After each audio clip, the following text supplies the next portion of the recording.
સુરતમાં ઊંચી ઇમારતો ખૂબ બની રહી છે। આ ઇમારતોમાં ચડ ઉતર કરવા માટે લોકો દાદરાનો ઉપયોગ કરવાની જગ્યાએ લિફ્ટનો ઉપયોગ કરતા હોય છે। ત્યારે આ લિફ્ટ ખરાબ થઈ જાય ત્યારે લોકોને ભારે હાલાકીનો સામનો કરવો પડતો હોય છે। ત્યારે કાપોદ્રામાં આવેલા એક એપાર્ટમેન્ટની લિફ્ટ ખોટકાતા 7 સભ્યો ફસાઈ ગયા હતા, જેમને દરવાજા તોડીને બહાર કાઢવામાં આવ્યા હતા। કાપોદ્રા વિસ્તારમાં આવેલા કેશવ સૃષ્ટિ એપાર્ટમેન્ટની લિફ્ટમાં પરિવારના 7 સભ્યો ફસાયા હતા। 7 સભ્યોમાં 3 નાના બાળકો પણ હતા।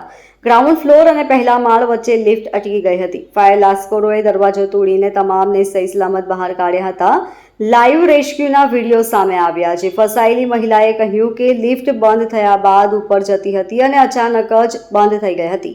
શરૂઆતમાં અમે સમજી શક્યા ન હતા, બાદમાં શ્વાસ લેવામાં પણ પ્રશ્નો ઊભા થયા હતા। બાળકો રડારડી કરવા લાગ્યા હતા, જેથી અમે ફોન કરતાની સાથે રાડો પાડતા લોકોએ ફાયર બ્રિગેડને ફોન કરી અમને બહાર કાઢ્યા હતા। જો વધુ વાર લાગી હોત તો અમારા જીવ પણ જોખમમાં મુકાય તેવી શક્યતા હતી। Bureau report LK star news, Surat.